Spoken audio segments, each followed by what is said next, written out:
الحمد لله نحمده ونستعينه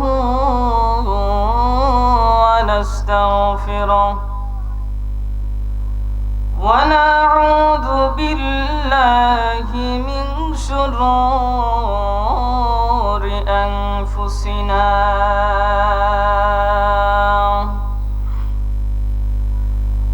من يهده الله فلا مضل له ومن يضلله فلا هادي له ونشهد أن لا إله إلا الله وأن محمدا عبده ورسوله أما بعد فقد قال الله تعالى في كلامه المجيد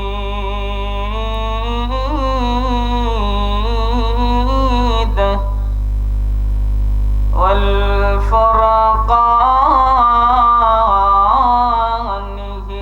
الحميد.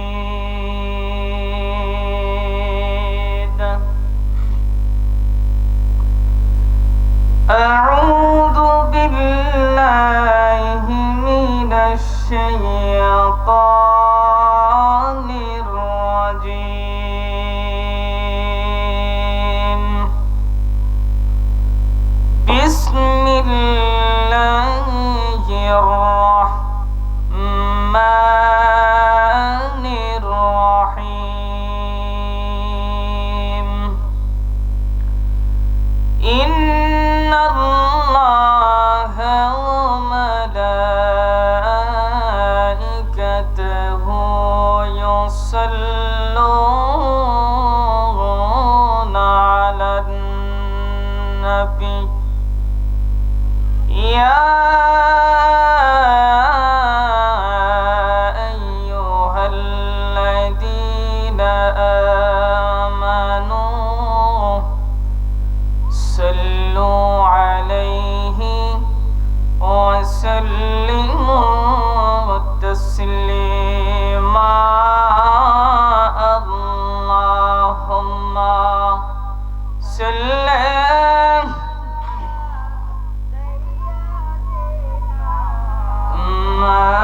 مولانا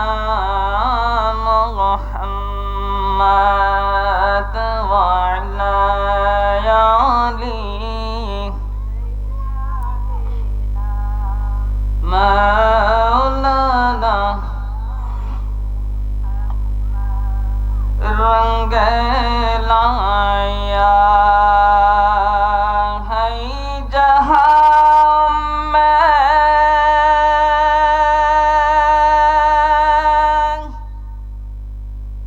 है ये तेरे कुशिंदे जहां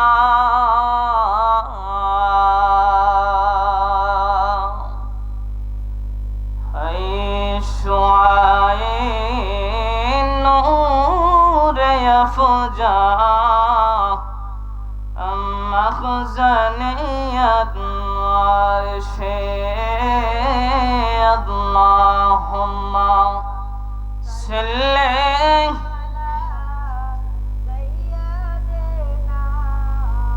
مولانا محمد وعلى آله مولانا لا إله لا لا إله لا لا إله ما شاء الله لا إله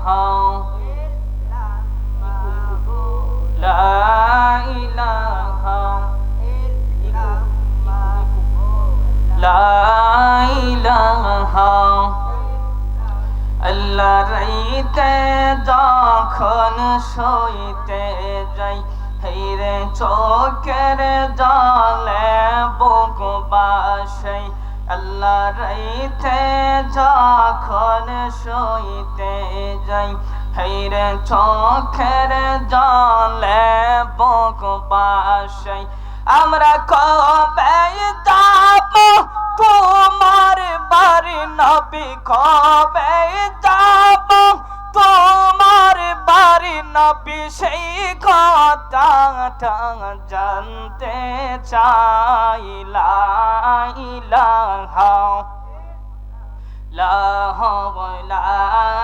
ইলাহা লা ইলাহা লা ইলাহা লা ইলাহা ইল্লাল্লাহু মুহাম্মাদুর রাসূলুল্লাহ সাল্লাল্লাহু আলাইহি ওয়াসাল্লাম। আলহামদুলিল্লাহ, মহান আল্লাহ পাক রব্বুল আলামিনের দরবারে লাখ কোটি শুকর যে আল্লাহ পাক রব্বুল আলামিন আমাদেরকে আজ এই জান্নাতের বাগানে জান্নাতের সাবিয়ার নিচে আল্লাহ আমাদেরকে আসার এবং বসার সুযোগ করে দিয়েছেন। এই জন্য আমরা খুশি না বেজার? তাই একবার মন খুলে উচ্চ আওয়াজে বলুন আলহামদুলিল্লাহ। মুরব্বী বাজান ও যুবক ভাইরা, আপনাদেরকে অনুরোধ করে বলতেছি, মেহেরবানি করে আপনারা যারা যারা রাস্তাঘাটে ঘোরাফেরা করতেছেন, দোকানপাটে বসে আছেন, আপনাদেরকে অনুরোধ করে বলতেছি রাস্তাঘাটে ঘোরাফেরা করবেন, দোকানপাটে বসে আড্ডা দিবেন, নেকি হবে না, মাহফিলের বেয়াদবি হবে। যদি আপনি এই জান্নাতের বাগানে জান্নাতের সামিয়ারার নিচে যদি আপনি বসতে পারেন, বসেন, তাহলে আপনার আমল নামায় নেকি লিখে দেওয়া হবে। তাহলে আমরা এই মাহফিলের মধ্যে আসবো নাকি ঘোরাফেরা করব?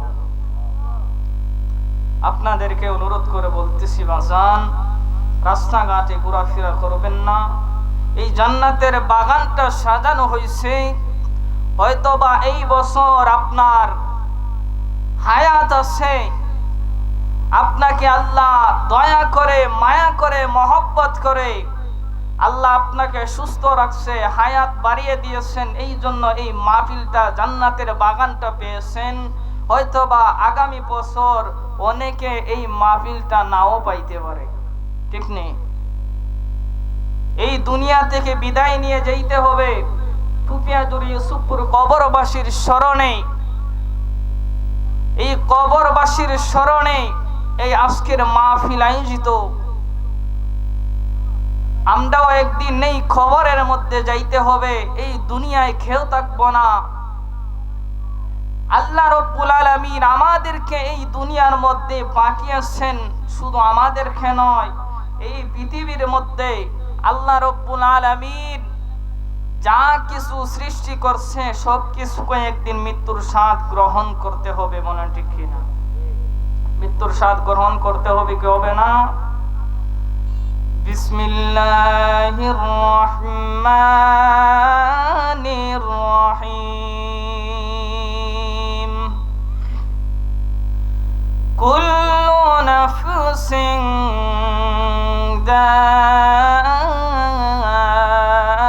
যায়িকাতুল মাউত। আল্লাহ রাব্বুল আলামিন কোরআনের মধ্যে বলে দিয়েছেন, এই দুনিয়ার মধ্যে আমি আল্লাহ যা কিছু সৃষ্টি করলাম রে, আসমান জমিন, আমি আল্লাহ যা কিছু বানাইছি, মানুষ বানাইছি, গাছপালা, নদী নালা, পশু পাখি, কীট পতঙ্গ থেকে শুরু করে যা কিছু বানাইলাম রে সব কিছুকে একদিন মৃত্যুর স্বাদ গ্রহণ করতে হবে। আল্লাহ রাব্বুল আলামিন জানায়া দেন মিনহা খলাকনাকুম ওয়া ফিহা নুঈদুকুম ওয়া মিনহা নুখরিজুকুম তারাতান উখরা। আমি আল্লাহ রাব্বুল আলামিন, আমি আল্লাহ তোমাদেরকে যেই মাটি দিয়ে আমি আল্লাহ বানাইলাম রে, আমি আল্লাহ তোমাদেরকে যেই মাটি দিয়ে আমি আল্লাহ সৃজন করছি, আবার একটা সময় আমি আল্লাহ ওই মাটির মধ্যে আবার তোমাদেরকে আমি আল্লাহ শোয়া দিব। আবার আমি আল্লাহ ওইখান থেকে আরেকটা ময়দানের মধ্যে উঠাবো রে, আর ওই ময়দানটার মধ্যে উঠাইয়া আমি আল্লাহ তোমাদের কাছ থেকে জাররা জাররা করে পাই পাই করে হিসাব নিব। ওই দিন যদি বাজান আল্লাহ যদি হিসাবে নিতে শুরু করে রে, আমরা কি আল্লাহর কাছে দাঁড়াইয়া হিসাব দিতে পারো? আপনি রাস্তাঘাট দিয়ে ঘোরাফেরা করেন, দোকানপাটে বসে আড্ডা দেন, ওই দিন আল্লাহ যদি জিজ্ঞাসা করে রে তোর বাড়ির সামনে তোর বাড়ির মধ্যে তুই কি মাইকের আওয়াজ শুনস নাই? কোরআনের আলোচনা হয়েছে, তুই কেমনে পারলি রে, কেমনে পারলি দোকানপাটে বসে আড্ডা দিতে, রাস্তাঘাটে ঘোরাফেরা করতে? ওই দিন আল্লাহর কাছে কি জবাব দিবা রে? ওই দিন আল্লাহর কাছে কি জবাব দিবা? আজকে যদি তুমি এই মাহফিলের মধ্যে বসতে পারো রে, হতে পারে এই মাহফিলটার জন্য আল্লাহ তোমারে মাফ করে দিতে পারে। আল্লাহ পারে কি পারে না? আল্লাহ পারে, অবশ্যই পারে, অবশ্যই পারে রে। আল্লাহ অবশ্যই ক্ষমা করে দিতে পারে। একটা বার চিন্তা করে দেখেন, একটা বার চিন্তা করে দেখেন, এই দুনিয়ার মধ্যে অনেকের বাবা নাই, অনেকের মা নাই, অনেকের দাদা দাদি নানা নানি আত্মীয় স্বজন গুলা কবরের মধ্যে চলে গেছে। অনেকের মা বাবারে সন্তানরা নিজের হাত দিয়ে কবরের মধ্যে শোয়া দিছে। বাজান আপনি নামাজ পড়েন না, রোজা রাখেন না, নেক আমলের দিকে আপনি যান না রে বাজান। বাবা আপনি ওই দিকে ফিরে যান না রে, ওই দিকে যান না। কারণ আপনি বলেন আমি যদি নামাজের মধ্যে যাই আমার ব্যবসা বন্ধ হয়ে যাবে, আমি যদি নামাজের মধ্যে যাই নেক আমলের দিকে অগ্রসর যদি হয়ে যায় রে, তাহলে আমার ব্যবসার মধ্যে লস হবে, কাজের মধ্যে সমস্যা হয়ে যাবে। দেখেন তো আপনার বাবা মরে গেছে, আপনার কি খাবার বন্ধ হয়ে গেছে? বন্ধ হয়ে গেছে না, আপনার বাবা মরে গেছে। রিজিকের মালিক কে? আল্লাহ রিজিকের মালিক। আল ওয়াক্তু লা ইয়ানতাজির আহা, কাহার জন্য সময় অপেক্ষা করে না। আপনার জন্য সময় অপেক্ষা করবে না, না না, আপনার জন্য সময়টা অপেক্ষা করবে না রে বাজান। আপনি ভাবতে পারেন আমার যদি কিছু হয়ে যায় আমার সন্তানরা কিভাবে চলবে, আমার বিবি বাচ্চা খাবে কি, আমার বিবি বাচ্চা পড়বে কি? বাজান রে আপনি মরে দেখেন রে বাবা, আপনার নাম অনেক নাম আছে না, মানুষের নাম আছে, আপনার নাম ধরে আপনি যখন দুনিয়া থেকে বিদায় হয়ে যাবেন, আপনার রুহুটা যখন আপনার থেকে যখন বাহির হয়ে যাবে, তখন আপনার সন্তানগুলা আব্বা বলে ডাক দিবে না? আব্বা বলে ডাক দিবে না, না না না, দুনিয়ায় থাকাকালীন অবস্থায় বলছে আব্বা। যখন আপনি আপনার রুহুটা যখন বের হয়ে যাবে রে, তখন আপনার সন্তানগুলা লোকজনদেরকে ডাক দিয়ে বলবে ওই লাশটারে বাহির আনাও তাড়াতাড়ি, লাশটারে গোসল দিতে হবে। আপনার বাবা থেকে লাশ হয়ে গেলেন। আপনারা বলতো বাবা, কিন্তু আজকে বলতেছে লাশ। যে খাটের মধ্যে বিবি বাচ্চা নিয়ে শুইতেন, ওই খাটের মধ্যে দুই একদিন কেউ সোনার ডরায়া ভয় পায় যে ওই জায়গার মধ্যে লাশ ছিল। আছে না এরকম? আছে, অবশ্যই আছে। দুনিয়ার মধ্যে আপনি ক্ষমতা দেখাইলেন, পাওয়ার দেখাইলেন, কত কিছু দেখাইলেন, কিন্তু মৃত্যুর উপরে কিছুই নিয়ে যাইতে পারবেন না, কিছুই নিয়ে আপনি যাইতে পারবেন না। আপনি যদি ঈমান আমল নিয়ে কবরে যাইতে পারেন, আল্লাহ রাব্বুল আলামিন জানায়া দেয়, নিম্নে স্তরের একটা জান্নাতীকে আমি আল্লাহ 10টা পৃথিবীর সমান জান্নাত আমি আল্লাহ দিয়ে দিব। 10টা পৃথিবীর সমান জান্নাত আমার আল্লাহ দিয়ে দিবে।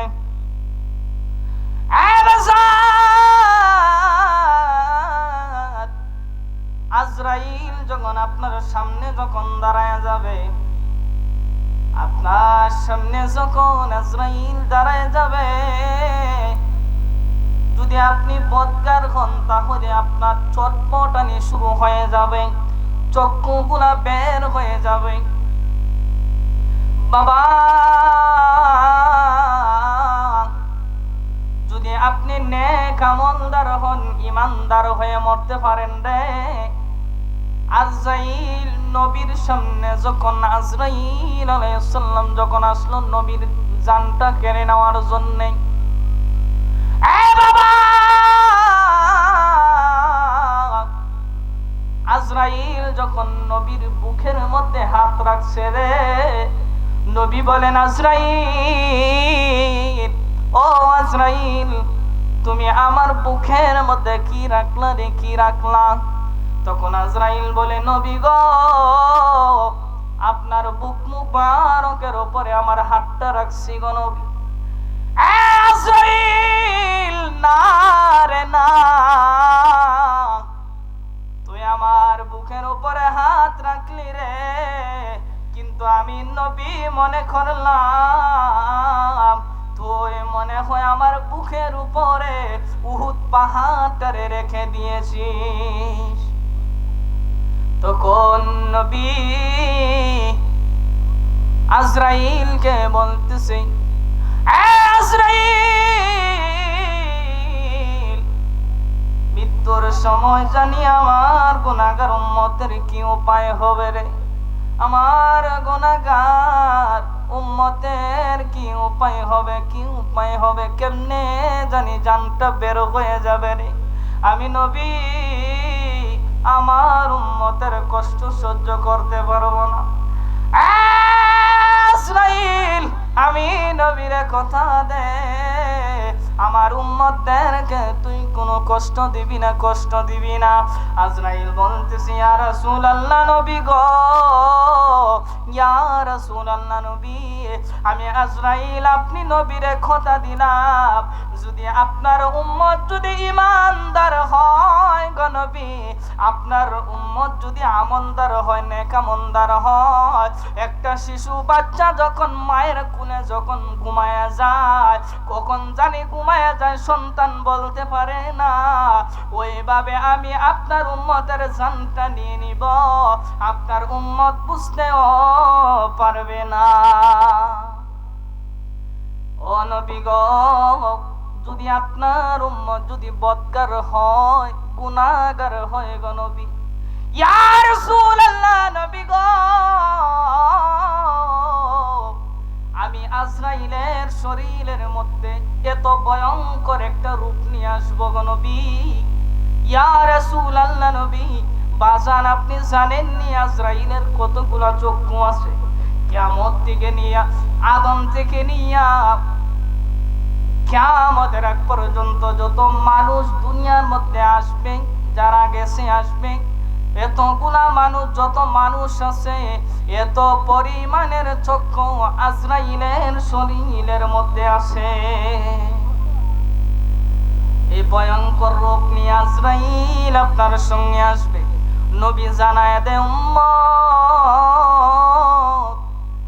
জানটা যখন এত কষ্ট হয় রে, একটা জীবিত উঠরে 70 বার সিলাইলে, জীবিত উঠরে 70 বার সুলাইলে যত পরিমাণ কষ্ট হবে, এত পরিমাণ তার চাইতে অনেক গুণ বেশি জান নেওয়ার সময় কষ্ট হবে। বাজান এত কষ্ট হবে মৃত্যু, কবর না জানি কত কষ্ট হতে পারে।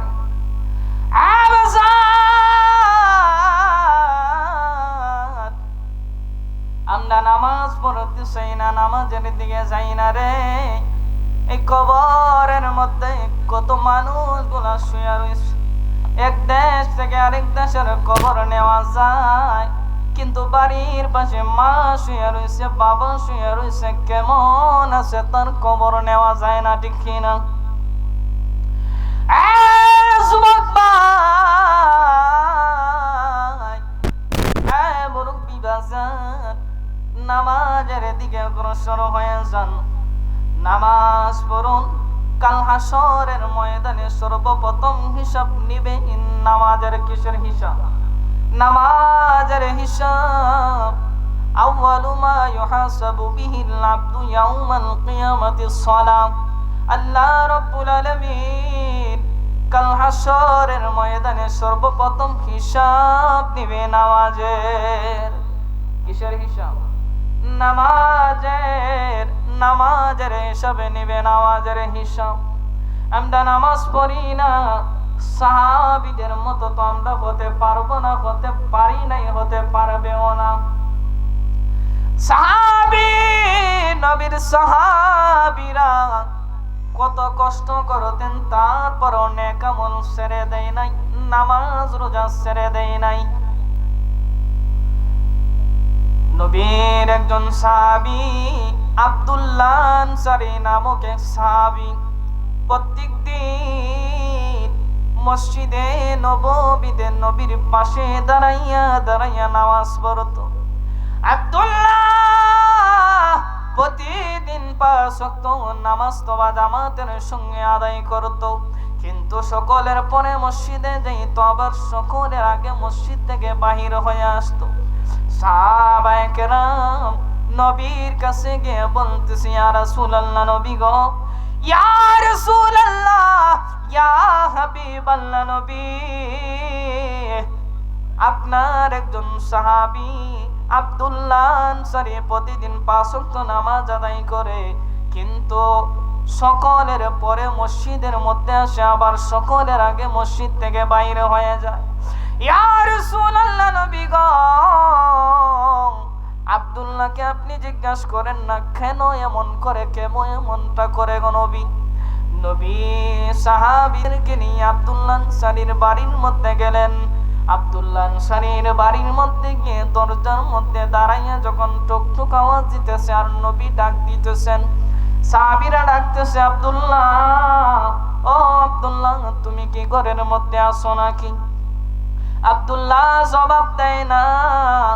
নবী সাহাবীদেরকে বলতেছেন, সাহাবীরা রে, সাহাবী, হে আবু বকর, উমর, উসমান, আলী, চলো আমরা চলে যাই মসজিদের নববীর দিকে।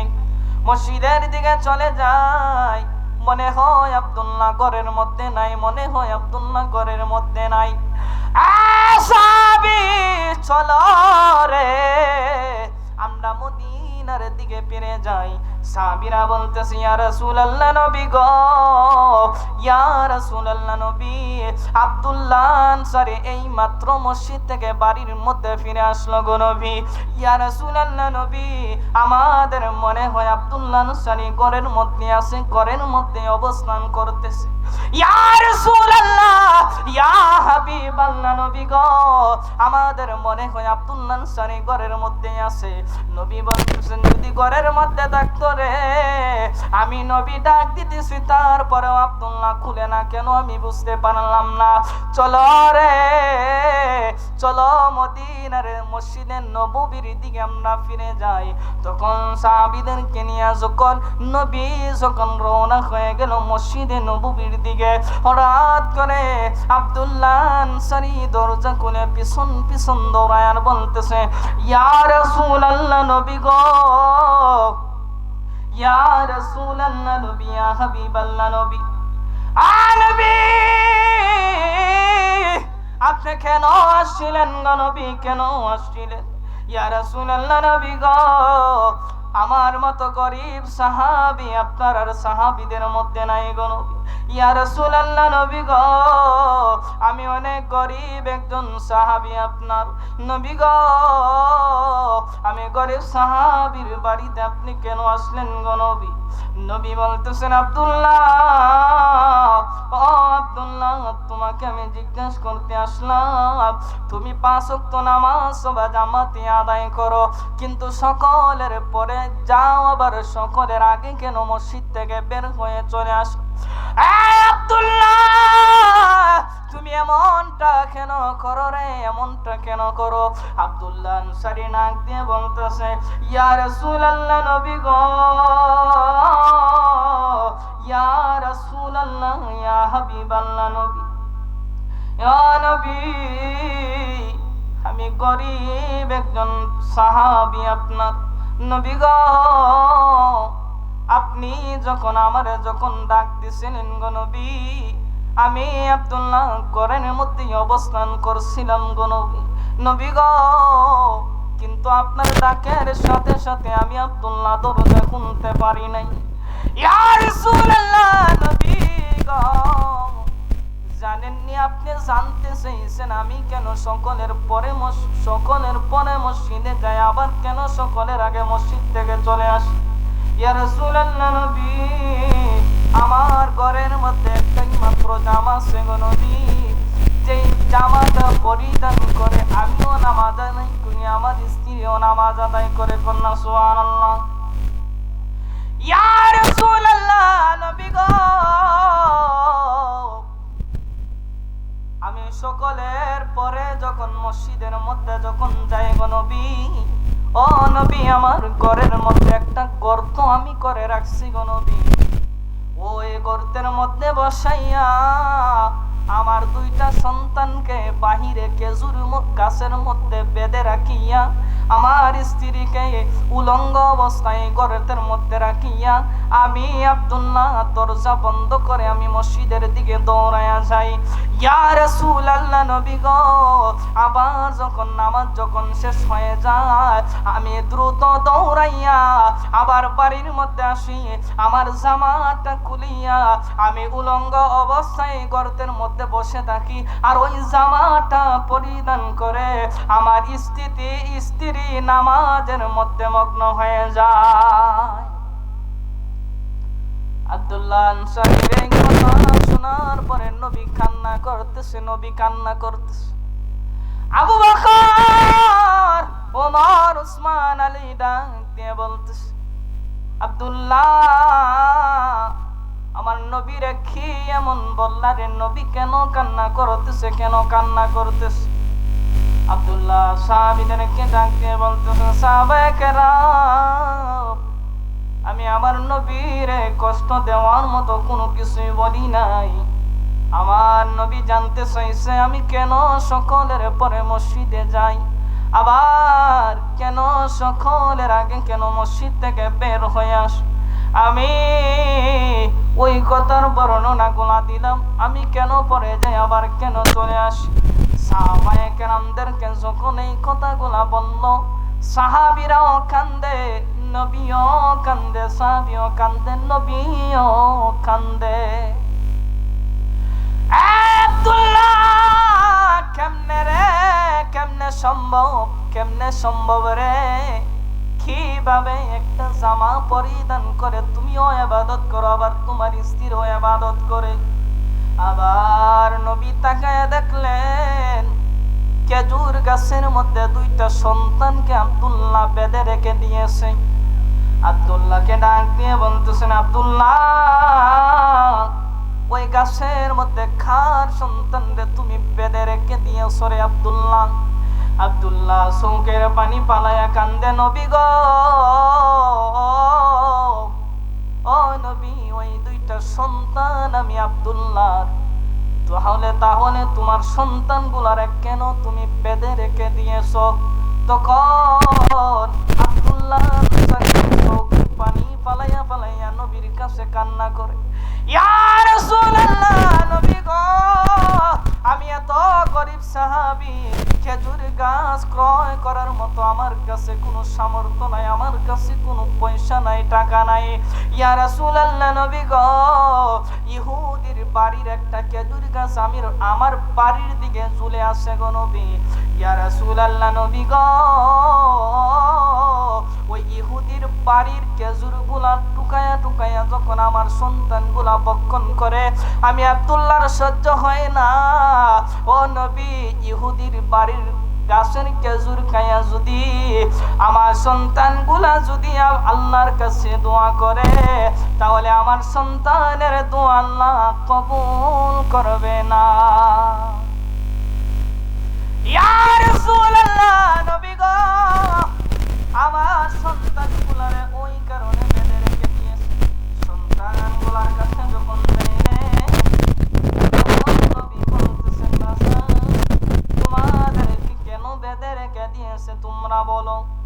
তখন এই দুইটা বাচ্চা চোখের পানি ফালাইয়া ফালাইয়া নবীর কাছে কান্না কইরা বলতেছে, ইয়া রাসূলুল্লাহ, নবী গো, আমাদের বাবা ওই গাছের মধ্যে আমাদেরকে বেঁধে রেখে দিয়েছে, যার কারণ হলো ইহুদির বাড়ির খেজুর গাছ আমাদের বাড়ির দিকে ঝুলাই আছে, আমরা বুঝতে পারি নাই, বুঝি নাই, যার কারণে ওই খেজুর পরে ওই খেজুর গুলো আমরা টুকাইয়া টুকাইয়া ভক্ষণ করে খাই।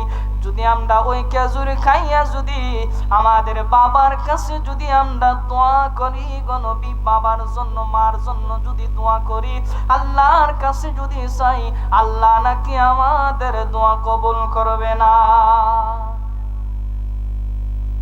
তখন নবী ডাক দিয়ে বলতেছেন, রে তোমরা কারা সরে? ওই খেজুর গাছ, দুইটা খেজুর গাছ আমি নবীর মহব্বতে কারা ক্রয় করে নিয়ে আসতে পারবা? তখন উমর ডাক দিয়ে বলতেছি, ইয়া রাসূলুল্লাহ, নবী গো,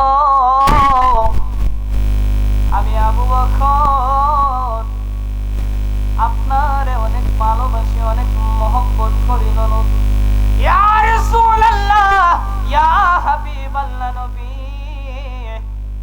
আমি উমর যেই দিন তলোয়ার নিয়ে গিয়েছিলাম আপনার গর্দান আনার জন্য, ইয়া রাসূলুল্লাহ, নবী গো, ওই দিন আপনার নূরানি চেহারা মুবারক দেখিয়া দেখিয়া আপনার মধুর কণ্ঠের কোরআন তেলাওয়াত শুনিয়া আমি উমরের এমন এবিলিটি হয় নাই, যার কারণে আপনি আপনার গর্দান নিয়ে যাইতে পারবো গো নবী। আপনার নূরানি চেহারা মুবারক দেখিয়া দেখিয়া মধুর কণ্ঠের কোরআন তেলাওয়াত শুনিয়া আমি আপনার কাছে সব কিছু ছেড়ে দিয়া ঈমান আনছি, কালেমা পড়ে মুসলমান হয়ে গেছে। আব্দুল্লাহকে উমর এই কথা যখন বলল, আবার আবু বকর বলতেছি, ইয়া রাসূলুল্লাহ, নবী গো, ইয়া রাসূলুল্লাহ, আপনি যখন আমি আবু বকরের কাছে যখন দাওয়াত নিয়ে গিয়েছিলেন, কালেমার দাওয়াত যখন দিয়েছিলেন গো নবী, ইয়া রাসূলুল্লাহ, নবী, আপনার চেহারার দিকে তাকাই আমি আমার মার কথা ভুলে গেছি, বাবার কথা ভুলে গেছি। ইয়া রাসূলুল্লাহ, ইয়া হাবিবাল্লাহ, নবী গো, আমার পিছনের যা কিছু আছে গো নবী, আমি সব কিছু ছেড়ে দিয়া আপনার হাত ধরে কালেমা পড়ে মুসলমান হয়ে গেছে। ইয়া রাসূলুল্লাহ, নবী গো, উসমান যখন সাহাবীদের কথা যখন শুনলেন, তারপরে উসমান দৌড়াইয়া ইহুদির বাড়ির মধ্যে গেছে, গিয়ে বলতেছে, ইহুদি, এই ইহুদি, তুমি কি বাড়ির মধ্যে আসো নাকি? বলতেছে, কে? বলে, আমি উসমান। ইহুদি ডাক দিয়ে বলতেছে, উসমান রে,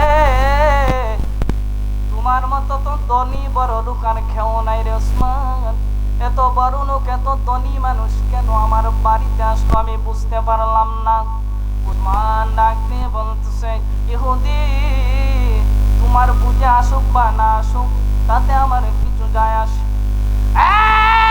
ইহুদি আমি তোমার কাছে আসলাম, তোমার ওই দুইটা খেজুর গাছ আমি ক্রয় করে করে নিয়ে যাব। তুমি যা চাও আমি তা দিয়ে ওই দুইটা খেজুর গাছ নিয়ে যাব। ইহুদি তুমি বলো রে এই দুইটা খেজুর গাছের মূল্য তুমি কত চাও? তখন ইহুদি বলতেছে, এখনই শুধু উসমানের কাছ থেকে পরিপূর্ণভাবে আদায় করে নেওয়া। তখন বলতেছে, উসমান রে উসমান এই দুইটা খেজুর গাছের বিনিময়ে একটা করে 50টা, দুইটা খেজুর গাছ 100টা খেজুর গাছের বিনিময়ে আমি তোমার কাছে ক্রয় করে দিব। কয়টা খেজুর গাছ? 100টা খেজুর গাছ। উসমান ডাক দিয়ে বলতেছেন, ইহুদি রে ইহুদি একটাকে 100 কেন রে, 200 কেন রে? তুমি যদি 1000টা চাইতা রে, শুধু 1000টা নয়, আমার জীবনের যত সম্পদ আছে রে সব সম্পদের বিনিময়ে হলেও আমার নবীর মহব্বতে আমি ওই দুইটা খেজুর গাছ তোমার কাছ থেকে ক্রয় করে নিয়ে যাইতাম। তখন ইহুদি মনে মনে ভাবতেছে, আমি তো ভুল কইরা বলাইছি, বুঝতে আমার ভুল হয়ে গেছে, আরো কিছু নেওয়া উচিত ছিল। যখন উসমান যখন দৌড়াইয়া নবীর কাছে গেলেন, ইয়া রাসূলুল্লাহ নবী গো, ইয়া রাসূলুল্লাহ নবী আমি খেজুর গাছগুলা ক্রয় করে নিয়ে আসলাম। ইয়া রাসূলুল্লাহ নবী খেজুর গাছ আমি ক্রয় করে নিয়ে আসি আব্দুল্লাহর সন্তানের জন্য। নবী বলতেছেন, উসমান রে কিসের মাধ্যমে কি মাধ্যমে তুমি খেজুর গাছগুলা নিয়ে আসলাম? উসমান তখন উসমান ডাকে বলতেছে, ইয়া রাসূলুল্লাহ নবী গো 100টা খেজুর গাছের বিনিময়ে আমি ওই দুইটা খেজুর গাছ আমি আপনার মহব্বতে নিয়ে আসছি গো নবী। তখন নবী বলতেছেন, উসমান রে তোমার তো অনেক ব্যয়বহুল খরচ হয়ে গেল, অনেক লস হয়ে গেল। তখন উসমান ডাক দিয়ে বলতেছে, ইয়া রাসূলুল্লাহ ইয়া হাবিবাল্লাহ নবী গো 100 কেন 200 কেন, আপনার জন্যে আপনার ভালোবাসা মহব্বতের জন্যে আমি উসমানের যদি সব সম্পত্তি দিতে হয়, এমনকি আমি উসমানের জীবনের মূল্যায়ন আমি উসমানের জীবন দিয়ে যদি হতে হয়, তাহলেও আমি আপনার প্রেমে আপনার মহব্বতে আমি ক্রয় করে করে নিয়ে আসবো। ইয়া রাসূলুল্লাহ নবী আপনার মহব্বতে ভালোবাসায় আমি আমার জীবন দিতেও কসম পরিমাণ আমি পিছপা হব না। ইয়া রাসূলুল্লাহ নবী গো, ইয়া রাসূলুল্লাহ নবী তারপরেও আমি উসমান আপনার উম্মত হতে চাই। সাহাবীরা এত কষ্ট করলেন, এত কষ্ট করছেন, একটা জামা থাকা সত্ত্বেও এই জামাটা পরিধান করে স্ত্রীও নামাজ আদায় করছে, স্বামীও নামাজ আদায় করছে, তারপরেও নামাজ ছেড়ে দেয় নাই, নেক আমল ছেড়ে দেয় নাই, নামাজ পড়ছে রে। আর এখন আমাদের সমাজের মানুষগুলা এত জামা গর্বর জামা, কোনো কিছুর অভাব নাই, এত কিছু থাকা সত্ত্বেও আল্লাহর দরবারে শুকরিয়া আদায় করে না। শুধু বলে আল্লাহ আমার দেয় না কেন, আল্লাহ আমার দেয় না কেন, আরো দিত। যত ধীরে দেয় তত খালি পেটের মধ্যে হারায়, কিন্তু শুকরিয়া আদায় করতে চায় না। তাহলে আমরা নামাজ আদায় করতে হবে, নেক আমলের দিকে অগ্রসর হয়ে যাইতে হবে। আল ওয়াক্তু লা ইয়ানতাজির আহা, সময় কাহারও জন্য অপেক্ষা করে না।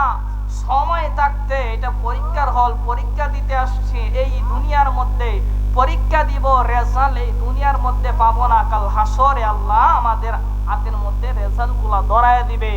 যদি আপনার রেজাল্ট ভালো হয় তাহলে আপনি পাবেন জান্নাত, ডান হাতে আমল নামা পাওয়া মানেই হলো জান্নাত, বাম হাতে আমল নামা পাইবেন নিঃসন্দেহে আপনার জাহান্নাম। আমরা জান্নাত চাই না জান্নাত চাই? জান্নাত চাই কিনা জাহান্নাম চাই? জান্নাত চাই সবাই, কিন্তু জান্নাত কি কারো মামুর বাড়ি? জান্নাত কি কারো মামুর বাড়ি না শ্বশুর বাড়ি?